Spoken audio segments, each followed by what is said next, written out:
Hello everyone, and welcome to another video. Today we're going to be talking about the Articles of Confederation. To get you back up to speed to where we are, we have just finished the Revolutionary War. America is now its own country, and we have to figure out how we're going to govern this new land. So, we are going to talk about the Articles of Confederation, what they are, and what happened to them, and why we don't hear about them anymore today. The states create republics. After the Revolutionary War, the Patriots feared the creation of another tyrannical or abusive government, so they refused to entrust the new Union with much power. As a result, most authority remained with the states. Within a short time, the powerful states and weak national government faced severe problems. So you have to remember, they just got out from under a king and a tyrant, so they really weren't in any hurry to establish a new one. So, whenever the Founding Fathers created America, the first government that they created had a weak, centralized government. Because the main reason that they had to get out from their old government was it had a central government that was way too strong. So, they fought a war, people fought and died to get out from that system. Why would they create another? So, that is why they created the Articles of Confederation. Upon declaring independence in 1776, the Continental Congress invited each new state to write a constitution to establish a government. Although these documents varied, they all called for republics, or governments in which the people elect their representatives. But the Patriots disagreed over the proper design for those republics. Some patriots, such as Thomas Paine, sought changes that would promote democracy by putting more power in the hands of the people. In contrast, more conservative patriots distrusted the ability of the common people. They hoped instead to preserve many colonial institutions. So we're even just at the start, we're already seeing varying opinions on how things should be run. A preference for democracy. The more democratic patriots wanted to create state governments with strong legislatures and weak governors, or with no governor at all. Seeking greater rights for the people, these leaders preferred a unicameral legislature, or one with a single house. We look back at that word, unicameral, you see that it starts with the prefix uni. That usually means one. So, whenever you see unicameral, remember the prefix uni means one, so unicameral, one house, single house. So, a unicameral legislature, or one with a single house, whose members were elected by the people. Pennsylvania and Georgia adopted these more democratic constitutions. So these ideas are going to be more popular in some states than others. Most states, however, including Massachusetts and New York, chose to create a more conservative state constitutions. These state governments had a bicameral legislature and a strong governor. A bicameral legislature is a lawmaking body with two houses, such as a Senate and a House of Representatives. These constitutions counterbalance the power of the common voters in the House with the power of wealthy, well-educated gentlemen in the Senate. Accountability to the people. Even the conservative constitutions, however, dramatically expanded the power of the common people. In contrast to the colonial era, voters chose the members of both houses of the new legislatures, rather than just the members of the lower house. Almost all of the states also enlarged their legislatures. Creating smaller districts and a greater number of representatives made representatives more accountable to their constituents, or voters. In almost all of the states, the voters also elected their governor, something only 2 colonies had done previously. Still, Democratic and conservative patriots disagreed about who would vote. The Democratic patriots wanted equal political rights for almost all free men, even those who had little or no property. Pennsylvania's state constitution opened voting to all men over the age of 21 who paid any taxes. So, we're starting to see here that there are different laws in different states. Now, you might be thinking, well, that's how it is today. How is that any different from today? Well, these are laws based on voting. Now, typically, laws on who can vote are pretty much with some exceptions here and there, pretty much the same across the board today. So the fact that there are going to be some states where some people can vote and states where that same person might be able to vote in one state and not in another, we're already starting to see how this union is a little bit disharmonic. You know, it doesn't really go together very well. In most states, however, the conservatives preserved colonial property requirements to vote, meaning that in order to vote in most of the colonies, you had to be a landowner. John Adams warned that allowing poor men to vote would confound and destroy all distinctions and prostrate all ranks to the common level. Valuing distinctions, he opposed political equality as foolish and unworkable. But even in the conservative states, most free men qualified to vote because owning farms was so widespread. Both theory and practice excluded slaves and women from voting. I'm sorry, ladies, but this is yet another instance in history where history is not kind to you. Over time, in most states, the most democratic institution, the House of Representatives, gained power at the expense of the Senate and the governor. By the mid-1780s, this concentration of legislative power troubled conservative patriots who feared the tyranny of the majority.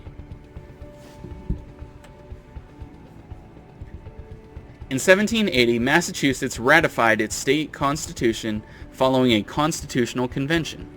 Today, that constitution is among the oldest still in use anywhere in the world. Religious liberty.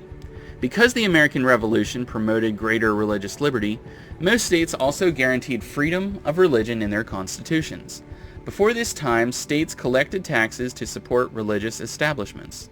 The freedom to choose among several faiths had been controversial. After the Revolution, religious liberty and pluralism became the norm. These principles were codified in the Virginia Statute for Religious Freedom, drafted by Thomas Jefferson and passed in 1786. Massachusetts and Connecticut were exceptions. They kept their congregational established churches, which continued to draw fire from Baptists and Methodists. So we're seeing here that religious freedom is one of the most important liberties that our Constitution guarantees to us, and was one of the first things that the Founding Fathers pursued. Union under the Articles of Confederation. In 1777, the Continental Congress drafted the original Constitution for the Union of the States, known as the Articles of Confederation.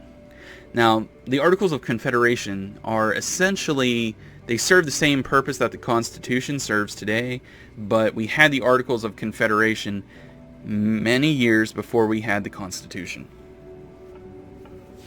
A confederation is a league or alliance of states that agree to work together. Under the leadership of John Dickinson of Pennsylvania, the Congress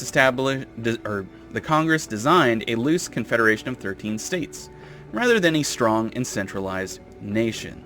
The Articles reflected the principles of the Declaration of Independence and rejected the centralized power of the British Empire as a threat to liberty.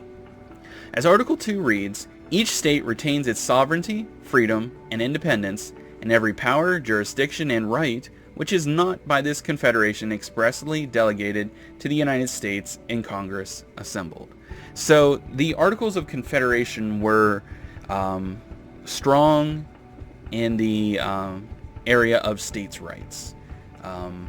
It did not create a strong national government or federal government. It was pretty weak, and the states had a lot more authority under the Articles of Confederation. And that was by design. It was made that way on purpose. That wasn't a mistake or an oversight by the Founding Fathers. That was something that the Founding Fathers believed in. They thought that states, the individual states, should have more authority than the national government. The Articles of Confederation were the original constitution for the Union of the 13 states. What does the full title of this document suggest about the planned relationship among the states? So, the full title of the Articles of Confederation says, Articles of Confederation and Perpetual Union between the States. So, What does that suggest about the planned relationship among the states? When it says perpetual union, something that is perpetual is constant, ongoing, never stops. It's always in effect.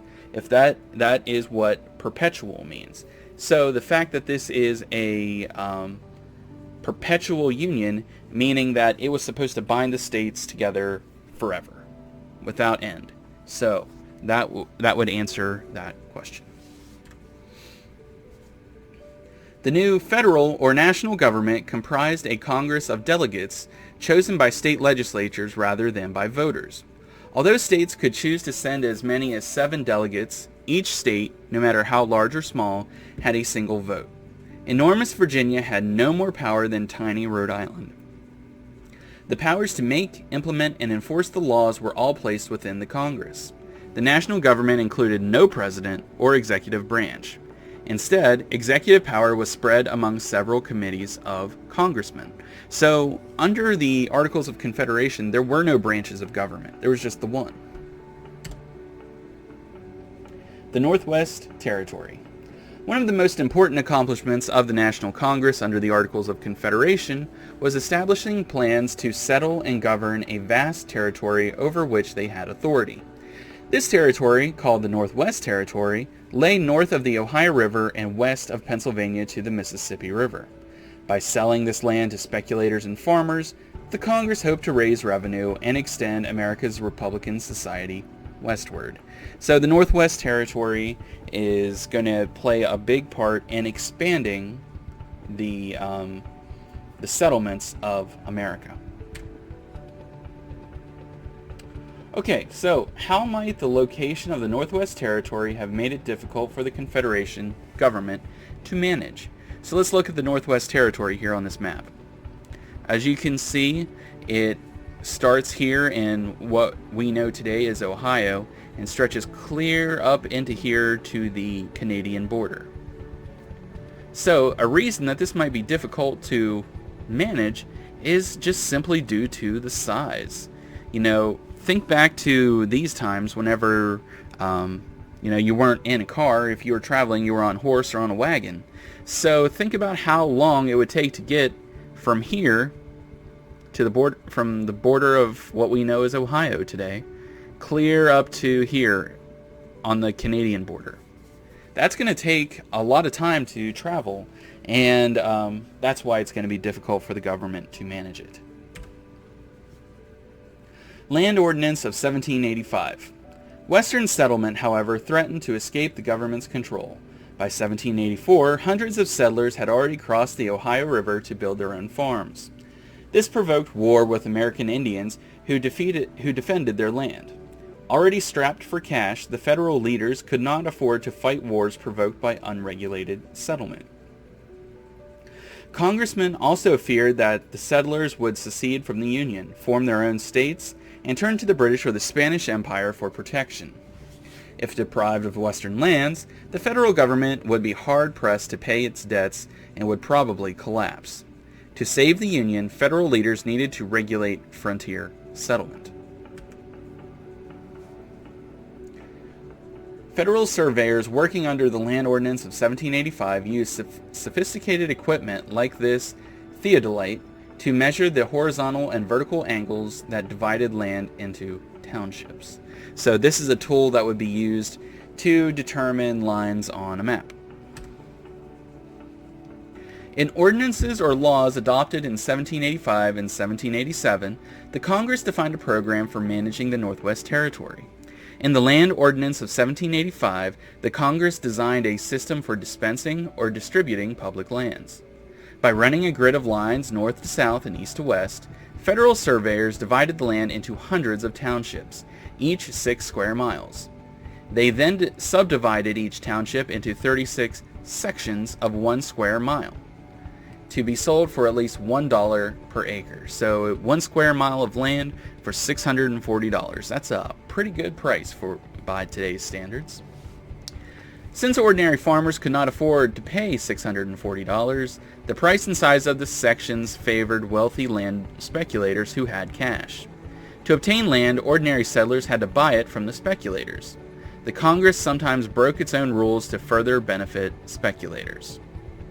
For example, in 1787, the Congress sold 1.5 million acres for a mere 10 cents per acre to the Ohio Company, a politically powerful group of land speculators and army officers from New England. Okay guys, that's going to be it for this video. If you have any questions, you know the ways you can get a hold of me. I hope everybody's having a great day, and I'll see you again real soon.